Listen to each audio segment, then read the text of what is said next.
વિદ્યાર્થીનીઓ, ગયા પીરિયડમાં આપણે શ્વસનની વાત કરતા હતા અને એમાં આપણે શ્વસનના જુદા જુદા પ્રકાર જોયેલા, જારક શ્વસન અને અજારક શ્વસન, અને એ આપણે કોષીય શ્વસનની વાત કરતા હતા કે કોષમાં કઈ રીતે શ્વસન થાય. આપણે એ જોયેલું કે શ્વસનથી ખરેખર શ્વસન એટલે શું એની વાત કરેલી કે આપણે ઓક્સિજન લઈએ અને કાર્બન ડાયોક્સાઇડ બહાર કાઢે એ માત્ર શ્વસન નથી, પણ શ્વસનનો મુખ્ય હેતુ ઉર્જા ઉત્પન્ન કરવાનો છે. આપણે જુદા જુદા પરિપથો જોયેલા, જુદા જુદા પ્રકારો જોયેલા. જારક શ્વસન અને અજારક શ્વસનમાં પહેલા કર્ણક સૂત્રમાં કઈ રીતે શ્વસન થાય, મનુષ્યના કોષોમાં કઈ રીતે શ્વસન થાય, પછી અજારક શ્વસનમાં પહેલા યીસ્ટ અને બેક્ટેરિયા કઈ રીતે શ્વસન કરે, તો એના જુદા જુદા આપણે પ્રકારો જોયેલા, એની વાત કરેલી.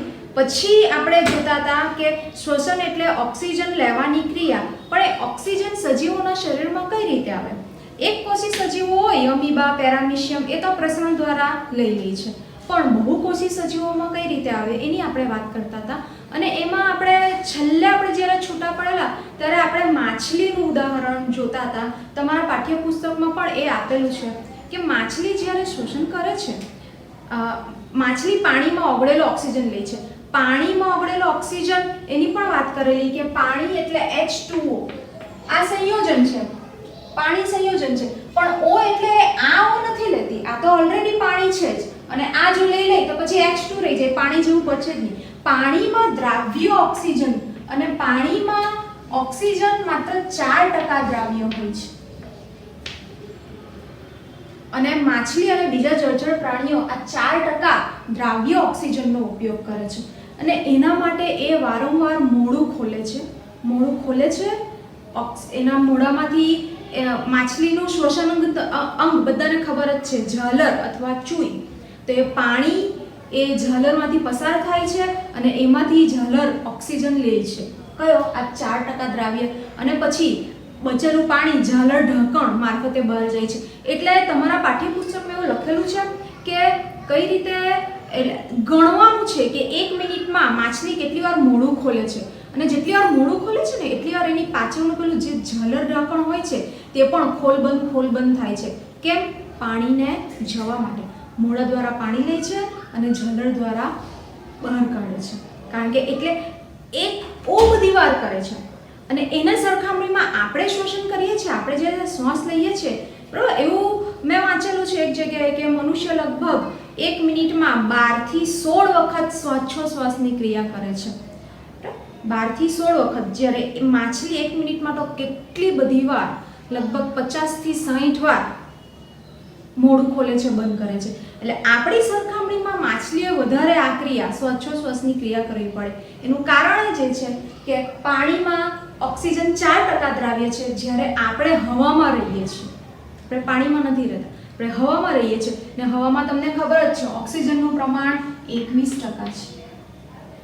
એટલે જળચર પ્રાણીઓની સરખામણીમાં સ્થળચર પ્રાણીઓ ને આપણને ફાયદો છે, કારણ કે હવામાં ઓક્સિજનનું પ્રમાણ વધારે છે, આપણને વધારે ઓક્સિજન મળે છે. તો એ હિસાબે આપણું જે શ્વસન, આખું જે ઓક્સિજન મેળવવાનું જે કંઈ પણ ક્રિયાવિધિ છે, ઓક્સિજન મેળવવાનું જે કંઈ પણ અંગ છે તે થોડુંક અલગ છે, બરાબર. તો એની જ ચર્ચા આપણે કરવાના છે શ્વસનમાં. પહેલાં તો આપણે શ્વસનની વાત કરીએ છીએ, એટલે ચોક્કસ પ્રકારનું એક શ્વસન અંગ હોવું જોઈએ. અને મેઇન તો શ્વસન સપાટી, અહીંયા તો મેઇન આપણે વાત કરવાની છે શ્વસન સપાટી.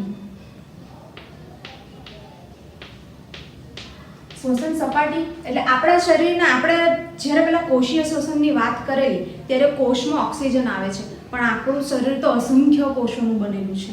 તો આપણા એવી કઈ રચના હોવી જોઈએ કે વધારે ને વધારે, બહુ વધારે ઓક્સિજન જોઈએ છે, એટલે વધારે ને વધારે ઓક્સિજન મેળવવું પડે. એટલે શ્વસન સપાટી પણ એવી જ હોવી જોઈએ કે વધારે ને વધારે ઓક્સિજન મેળવે. પછી શ્વસન સપાટી એટલે શું? એમાં વાત વિનિમય થાય છે, એટલે ઓક્સિજન લેવાય છે અને કાર્બન ડાયોક્સાઇડ બહાર કાઢે છે. અહીંયા વાત વિનિમય એક શબ્દ આવે છે, વાયુઓની આપલે. વિનિમય એટલે આપલે, એટલે ઓક્સિજન અને કાર્બન ડાયોક્સાઇડની આપલે થાય છે. અને જ્યારે આ વાયુઓની આપલે થતી હોય ત્યારે એ શ્વસન સપાટી, જેની આપણે વાત કરીએ છીએ, શ્વસન સપાટી અથવા શ્વસન ત્વચા એકદમ જ પાતળી હોવી જોઈએ. કોષરસ પટલ જેટલી પાતળી હોવી જોઈએ, તો જ આ વાયુઓની આપલે શક્ય બને છે. અને જો આટલી પાતળી હોય તો એનું રક્ષણ પણ થવું જોઈએ. એટલે આ બધી સજીવ શરીરની, હવે આપણે મનુષ્ય અને ભૂમિ પર રહેતા પ્રાણીઓની વાત કરીએ તો આ સપાટી, શ્વસન સપાટી સજીવ શરીરની બહાર નહીં હોય, સજીવ શરીરની અંદર જ હોય. અને બરાબર, તો હજુ તો આપણે શ્વસન તંત્ર પર આવ્યા નથી, શ્વસન સપાટીની વાત કરીએ છીએ. શ્વસન સપાટી સજીવ શરીરની અંદર જ હોય. અને પાછું બીજું કે વાયુ, આ આપણે કહીએ છીએ કે ઓક્સિજન અને કાર્બન ડાયોક્સાઇડની આપલે થાય છે, તો ઓક્સિજન એ શ્વસન સપાટી સુધી પહોંચવો જોઈએ. આપણને એટલી તો ખબર પડી ગઈ કે આ શ્વસન સપાટી સજીવ શરીરની અંદર છે, તો એના માટે કંઈક રસ્તો હોવો જોઈએ. ઓક્સિજન જવા માટે અને કાર્બન ડાયોક્સાઇડ બહાર નીકળવા માટે રસ્તો હોવો જોઈએ. અને એ જ આપણું છે મનુષ્યનું શ્વસન તંત્ર, જે આપણે જોવાનું છે. અને બીજી ચોક્કસ પ્રકારની ક્રિયાવિધિ હોવી જોઈએ. ઓક્સિજન એટલે ઓક્સિજન અંદર લેવાની ક્રિયા અને કાર્બન ડાયોક્સાઇડ બહાર કાઢવાની ક્રિયા, જેને આપણે શ્વાસ ઉચ્છ્વાસની ક્રિયા કહીએ છીએ. શ્વાસમાં આપણે ઓક્સિજન અંદર લઈએ છીએ, ઉચ્છ્વાસમાં ઓક્સિજન બહાર કાઢીએ છીએ. એટલે એના માટે કુદરતે આપણને બહુ સરસ શ્વસન તંત્ર આપેલું છે. એ જ આપણે જોવાના છે, મનુષ્યનું શ્વસન તંત્ર. આપણે આકૃતિ દોરશું, પછી આખું સાથે સાથે શ્વસન તંત્ર કઈ રીતે કામ કરે છે એની પણ ચર્ચા કરશું. તમારે જો મારી સાથે આકૃતિ દોરવી હોય તો તમે દોરી શકો છો. તો આપણે જોઈએ મનુષ્યનું શ્વસન તંત્ર.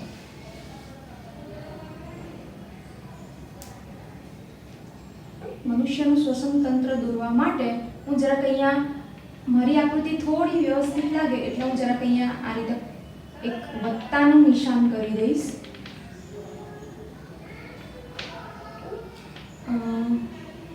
અહીંયા મારો એક ફેસ આવશે, તો અહીંયા એ જે તે વ્યક્તિના ખભા આવશે. આ રીતે આ ગરદન હશે અને આ ખભા હશે. તો હું દોરું છું. આ નાક, કપાળ, પછી આ નાક, પછી આ મુખનો ભાગ,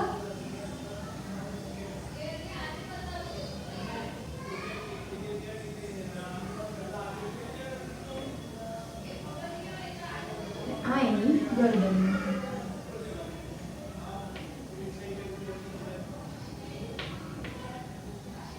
હવે આપણે જો તમારે થોડું બધું વ્યવસ્થિત કરો તો આ એના વાળ આપણે દોરી શકીએ, આ એને હેર સ્ટાઈલ, આ એના કાન, ને આ રીતે તમે બહુ સરળ રીતે એક વ્યક્તિનું મુખ દોરી શકો.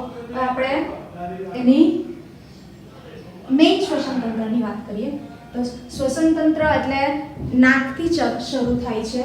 આ નાસિકા નાકની અંદરના જે નાસિકા છિદ્રો છે તે આ નાસિકા પોટરમાં ખુલે છે આ રીતે. અને જો કોઈ વખત નાક બંધ થઈ જાય તો વ્યક્તિ મોઢાથી પણ શ્વાસ લે છે. એટલે એવું નથી કે માત્ર આપણે નાકથી જ શ્વાસ લઈએ છીએ. આપણે આગળ પણ વાત કરેલી કે મનુષ્યનું મુખ્ય શ્વસન અંગ ફેફસા છે, નાક નથી. બરાબર, તો આપણે મોઢાથી પણ શ્વાસ લઈએ છીએ. અને જે જગ્યાએ આપણું અન્નનળી અને શ્વાસ નળી જોડાય છે એ જગ્યાને કંઠનળી કહે છે. તો આ કંઠનળીનો ભાગ છે આ, અને કંઠનળીની તરત જ નીચે થોડો ગોળાકાર જેવો ભાગ આવે છે, જે આ કંઠનળીનો ભાગ હું નામ નિર્દેશ હમણાં નથી કરતી, હું બોલતી જાઉં છું. આ સ્વર પેટી છે કે જેમાંથી આપણો અવાજ નીકળે છે. તમારા પાઠ્યપુસ્તકમાં સ્વર પેટી વિશે કંઈ આપ્યું નથી. અને સ્વર પેટીની તરત જ નીચે આપણી શ્વાસ નળી ચાલુ થઈ જાય છે. શ્વાસ નળી કંઈક આ રીતે કડીઓની બનેલી હોય છે, કાસ્થીની કડીઓ. બરાબર, લગભગ તમારે 6 થી 7 દોરવાની. હું દોરું છું 3, 4, 5, 6, 7. અમે કાસ્થીની કડીઓ દોરી એટલે આ મેં શ્વાસ નળી દોરી. બરાબર, પછી શ્વાસ નળી આગળ જતા 2 નલિકામાં વિભાજિત થાય, જેને કહેવાય શ્વાસ નલિકા, અને જે પોતપોતાની તરફના ફેફસામાં જાય છે. બરાબર, તો આ શ્વાસ નલિકા પછી આગળ જતા અહીંયા નીચે એક આ રીતે એક બિંદુ નક્કી કરી લઈશ અહીંયા, અને અહીંયા હું આ રીતે એમ દોરીશ. આ રીતે થોડોક વળાંક યુ જેવો, ઊંધો યુ જેવો દોરું અને આ રીતે એમ દોરીશ. જો જ્યાં જે શ્વાસ નળી હતી આપણી એમથી હું થોડોક આ બાજુ એક પોઈન્ટ આ રીતે લઈશ અને અહીંયા પણ એક પોઈન્ટ આ રીતે લઈશ, થોડોક દૂર. આ જે તે વ્યક્તિને ખભા આવી જશે અને આ જે છે, આ જે એમ મેં દોરેલો છે એને હું આની સાથે આ બિંદુ સાથે જોડી દઈશ આ રીતે.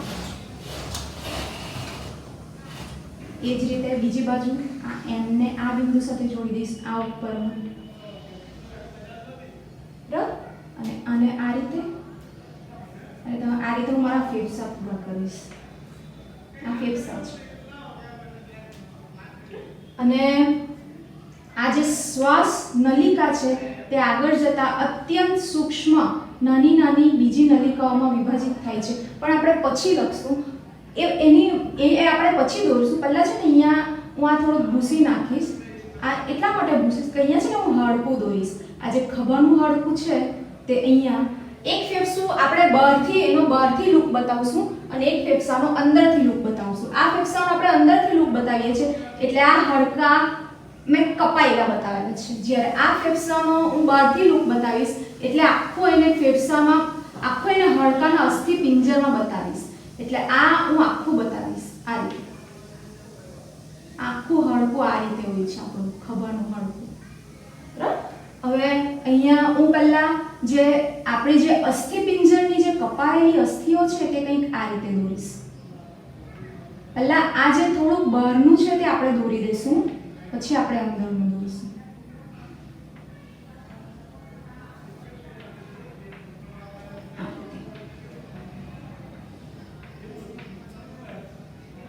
છેલ્લા અસ્થિને આ રીતે જોડી દો. એવી રીતના તમે આ રીતે પણ કરી. અહીંયા પણ આપણે તો પૂરા અસ્થિ દોરવાના છે. અને આ જે છે અહીંયા તમે આ રીતે લીટી બતાવી દો. આ તમારો છે ને ઉરોદર પટલ થશે. એ ઉરોદર પટલ એક સ્નાયુમય પડદો છે અને એનું સંકોચન અને શિથિલન થાય છે, એના કારણે જ આપણે શ્વાસ લઈ શકીએ છીએ. હવે આપણે પાછા આપણા ફેફસા પર આવીએ. આ શ્વાસ નળી, આ શ્વાસ નલિકા એ હજુ નાની નાની શાખાઓમાં વિભાજિત થાય છે અને એ શાખાઓ આગળ જતા બીજી નાની નાની શાખાઓમાં વિભાજિત થાય.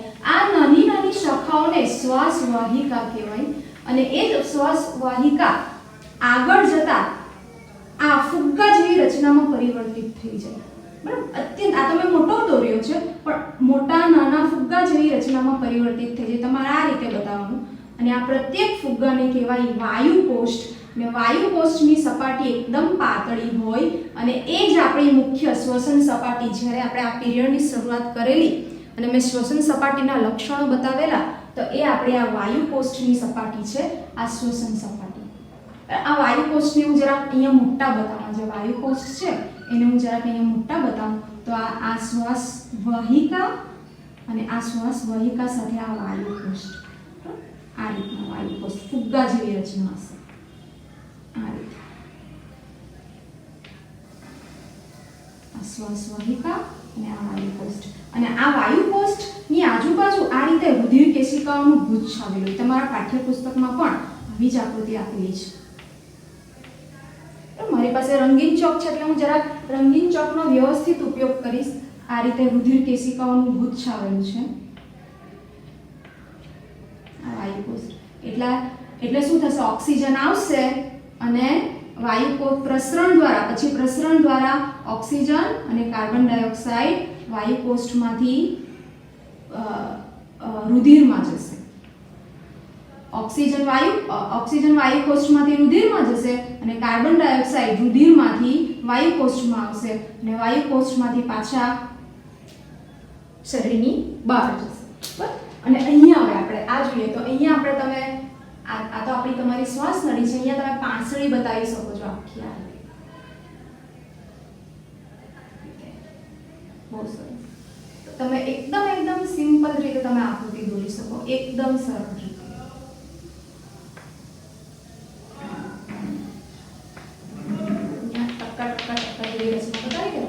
આ તમારું મનુષ્યનું શ્વસન તંત્ર એકદમ સિમ્પલ.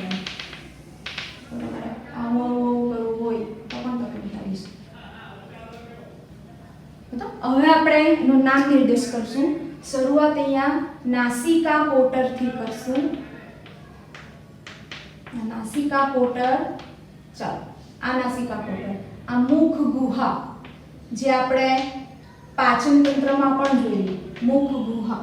પછીનો નાનો નળી જેવો ભાગ એ મેં તમને કીધેલું કંઠનળી. જ્યારે આની વાત કરું છું ને કંઠનળી, ત્યારે મારે તમને એક કહેવાની ઈચ્છા થઈ કે જેટલા પણ ગળાના પ્રોબ્લેમ હોય, ગળું ખરાબ હોય, તે શ્વાસ નળી કે અન્ન નળી નહીં ખરાબ હોય, એ શું ખરાબ હોય? કંઠનળીમાં ઇન્ફેક્શન હોય. તમે ડૉક્ટરનું નામ સાંભળેલું હશે, ENT, આંખ નાક ગળાના ડૉક્ટર. તો જે આપણે આંખની કાન નાક ગળાના ડૉક્ટર, તો જે એ બધું છે ને આની સાથે જોડાયેલું હોય. ENT સ્પેશિયાલિસ્ટ આ કંઠનળી. પછી આપણું સ્વર યંત્ર અથવા સ્વર પેટી, પછી આ શ્વાસ નળી,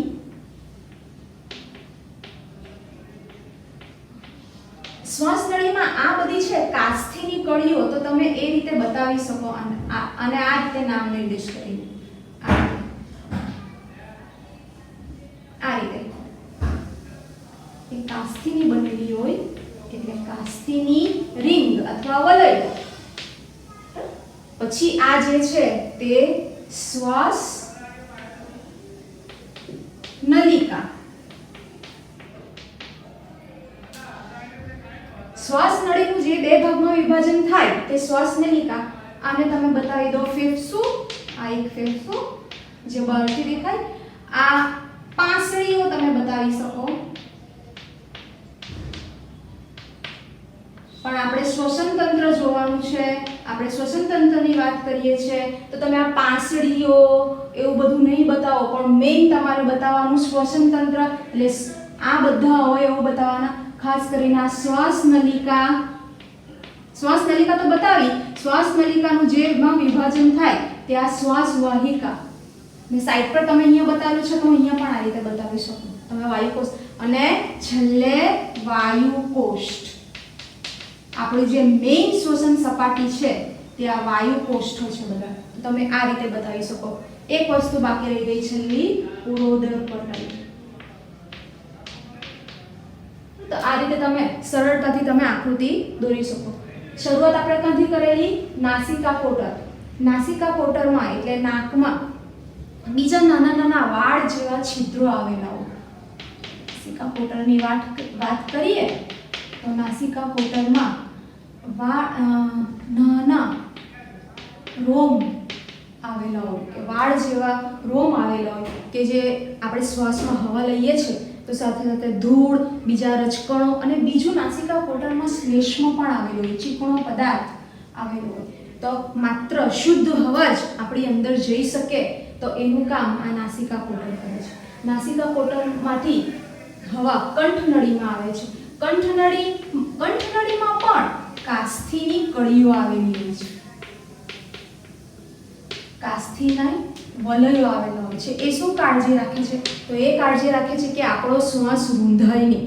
બરાબર. અહીંયા સાથે સાથે મારે તમને એ વાત પણ જણાવી છે કે મેં એક પુસ્તકમાં વાંચેલું હતું કે જો તમારે સુસાઇડ કરવું હોય શ્વાસ રોકીને, તો આપણે કોઈ દિવસ આપણો શ્વાસ જાણી જોઈને શ્વાસ રોકીને કોઈ પણ વ્યક્તિ મરી શકતી નથી. તમે ટ્રાય કરો શ્વાસ રોકવાનો, પણ તમારી જે કંઠનળી છે, કંઠનળીમાં જે કાસ્થીના વલયો છે એ તમને કોઈ બળજબરી તમારા પર તમારો શ્વાસ રોકે એ વસ્તુ અલગ છે, પણ વ્યક્તિ જાતે પોતાનો શ્વાસ લાંબા સમય સુધી રોકી શકતી નથી. તમારું શરીર તમને પરવાનગી નથી આપતું, કારણ કે આ કંઠનળી અંદર છે.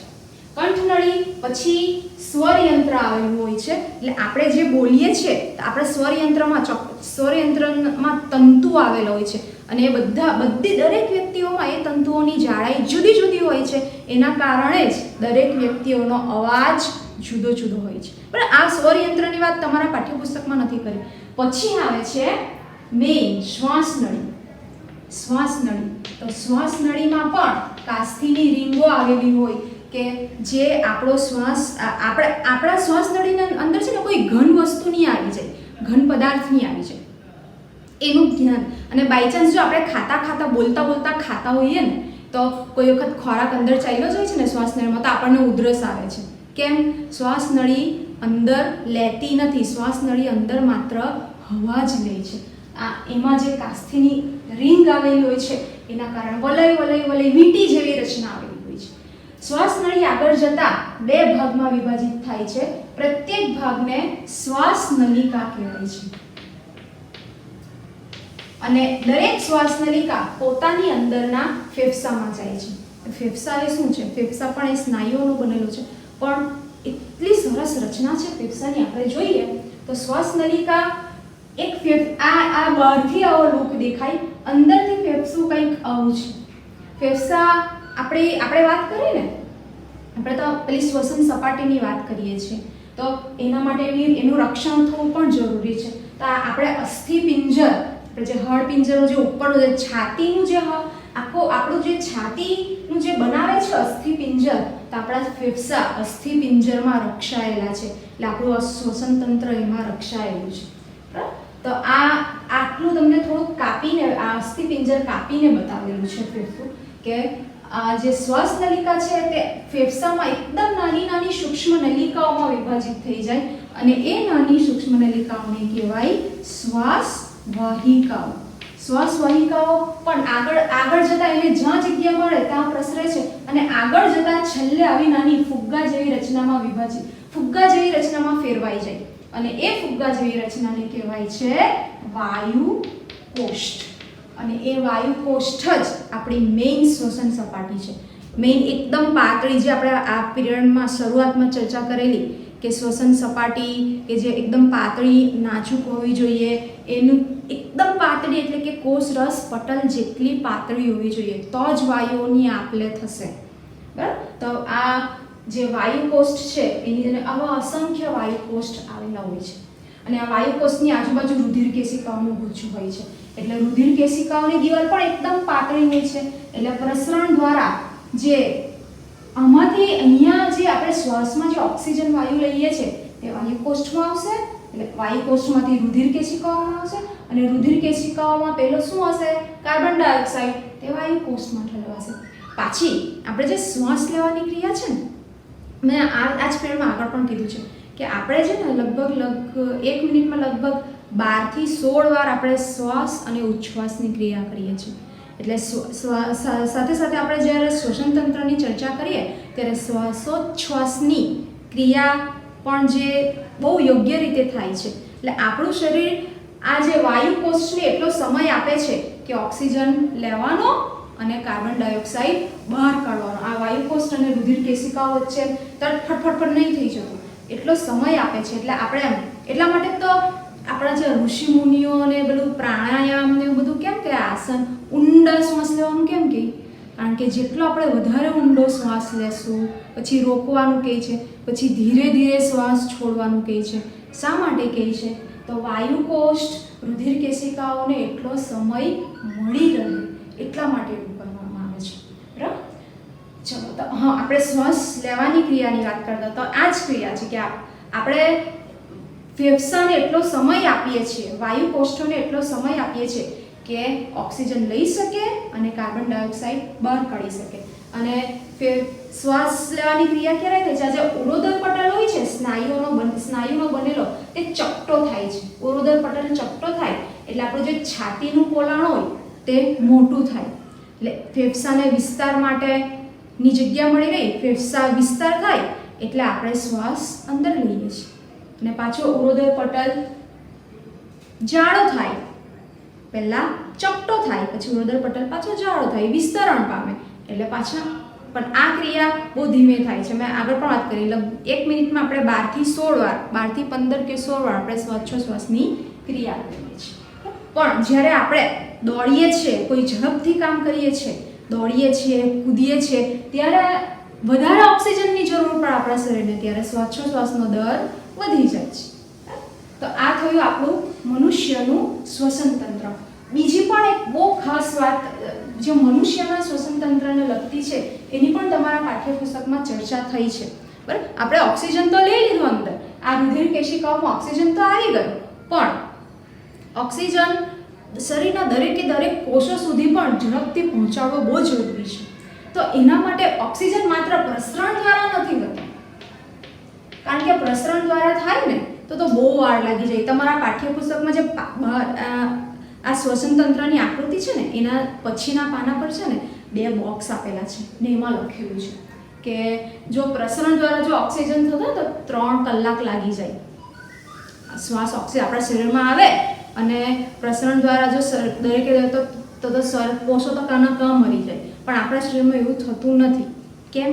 તો આપણા શરીરમાં એક ચોક્કસ પ્રકારનું આવો પદાર્થ આવેલો છે જેને એ લોકોએ કીધેલો છે શ્વસન રંજક. જે રીતે પેલા પ્રકાશ સંશ્લેષણ માટે શું હોય છે વનસ્પતિમાં ક્લોરોફિલ હોય છે, તેમ જેથી આ પ્રકાશ સંશ્લેષણની ક્રિયા કરી શકે શું કરે? સૂર્ય શક્તિને ટ્રેપ કરે છે, સૂર્યપ્રકાશને શોષણ કરે છે.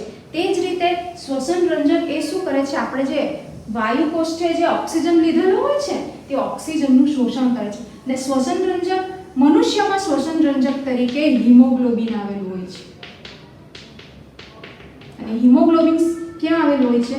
રક્તકણમાં. તમે 9મા ધોરણમાં પેશીઓ ભણી ગયા છો, એમાં પ્રવાહી સંયોજક પેશી તરીકે તમે રુધિર ભણી ગયા છો. અને રુધિરના જુદા જુદા કોષો, રક્તકણો, શ્વેતકણો, ત્રાકકણો, તો મેઇન આ રક્તકણમાં હિમોગ્લોબિન આવેલું હોય છે કે જે શ્વસન એ છે ને ઓક્સિજન સાથેની આ હિમોગ્લોબિન છે ને ઓક્સિજન સાથેની પ્રબળ બંધુતા ધરાવે. એટલે જેવો અહીંયા ઓક્સિજન આવ્યો રુધિર કેશિકાઓના રુધિરમાં, એટલે રુધિર કે જ્યાં રક્તકણોમાં હિમોગ્લોબિન શું કરે છે? હિમોગ્લોબિન શું કરે છે ખબર? ઓક્સિજન સાથે જોડાઈને છે ને એક અસ્થાયી સંયોજન બનાવી દે. એટલે ઓક્સિજન વાયુ એમ અણુ સ્વરૂપે રુધિરમાં નથી ફરતો, પણ ઓક્સિજન હિમોગ્લોબિન સાથે એક સંયોજન બનાવીને શરીરના જે તે કોષ સુધી પહોંચે છે અને ત્યાં પછી એને જે તે કોષને ઓક્સિજન આપે છે. આ બધું આગળ તમે જ્યારે આગળના ધોરણમાં ભણશો ત્યારે આવશે કે કઈ રીતે. કાર્બન ડાયોક્સાઇડ પાણીમાં દ્રાવ્ય છે, સારી રીતે દ્રાવ્ય છે. ઓક્સિજન તો પાણીમાં કેટલો? 4% દ્રાવ્ય. એટલે ઓક્સિજન એટલે કાર્બન ડાયોક્સાઇડનું વહન તો રુધિર રસ દ્વારા થાય છે, પણ ઓક્સિજનનું વહન હિમોગ્લોબિન દ્વારા થાય છે. કાર્બન ડાયોક્સાઇડ રુધિર રસમાં દ્રાવ્ય થઈને પછી શરીરની બહાર નીકળે છે, પ્રસરણ દ્વારા નીકળે છે. પણ એટલે કાર્બન ડાયોક્સાઇડ માટેનું શ્વસન રંજકનું દ્રવ્ય નથી. શ્વસન રંજક કોના માટે છે? માત્ર ને માત્ર ઓક્સિજન શરીરના જે તે કોષો સુધી પહોંચાડવા માટે છે. તો આ રીતે આખું આપણે શ્વસન તંત્ર જોયું કે હિમોગ્લોબિન શા માટે જરૂરી છે. એટલા માટે જો કોઈ વ્યક્તિમાં હિમોગ્લોબિન નહીં હોય અથવા તો એક્સિડન્ટ થઈ જાય અને રુધિર ચાલ્યું જાય તો વધારાનું રુધિર શા માટે ચડાવવામાં આવે છે? કે શરીરના જે તે કોષને ઓક્સિજન મળતો રહે અને કોષ પોતાનું કાર્ય કરતું રહે. ઉર્જા, કારણ કે મેઇન તો ઓક્સિજન મેળવવાનો મુખ્ય હેતુ શું? શરીરના કોષોને ઉર્જા મળતી રહે એના માટે.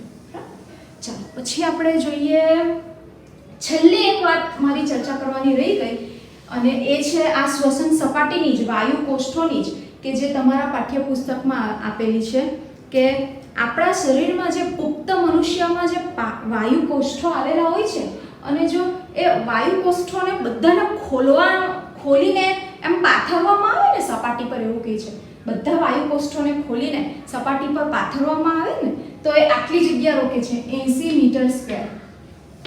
80 મીટર સ્ક્વેર એટલે કેટલી બધી જગ્યા હશે? બરાબર, લગભગ હું તમને કહું, આ તમે જે બોર્ડ જુઓ છો લગભગ એનું અડધું, કદાચ વધારે પણ હશે, આટલું અડધું બોર્ડ 1 મીટર સ્ક્વેર, લગભગ 1 મીટર સ્ક્વેર જેટલું હશે, કદાચ એના કરતાં ઓછું હશે.